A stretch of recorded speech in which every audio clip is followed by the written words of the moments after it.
தென்பசியார் கிராமத்தில் சுயம்பு நாக அங்காளம்மன் கோயிலில் தீமிதி திருவிழா. திரளான பக்தர்கள் நேர்த்திக்கடனை செலுத்தினர்.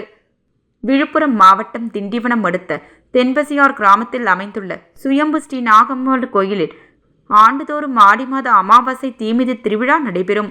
அதன்படி 12ஆம் ஆண்டு தீமிதி திருவிழா கடந்த 17ஆம் தேதி கோயில் வளாகத்தில் உள்ள 108 விநாயகர் சிறப்பு யாகத்துடன் சக்தி மாலை அணிவித்தல், காப்பு கட்டுதல் நிகழ்ச்சியுடன் தொடங்கியது. 24ஆம் தேதி காலை 5:30 மணியளவில் அம்மனுக்கு அபிஷேக ஆராதனை மற்றும் மதியம் 12 மணியளவில் சாகை கூழ்வார்த்தல் நிகழ்ச்சி நடைபெற்றது.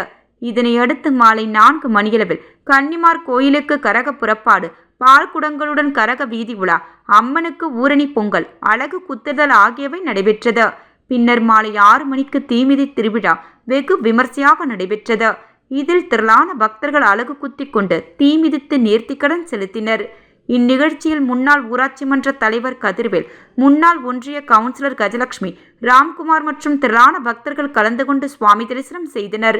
நிகழ்ச்சிக்கான ஏற்பாடுகளை சக்தி உபாசகர், திண்டிவனம் 24வது நகரமன்ற உறுப்பினர் ராம்குமார், கோயில் நிர்வாகத்தினர் மற்றும் கிராம பொதுமக்கள் செய்திருந்தனர்.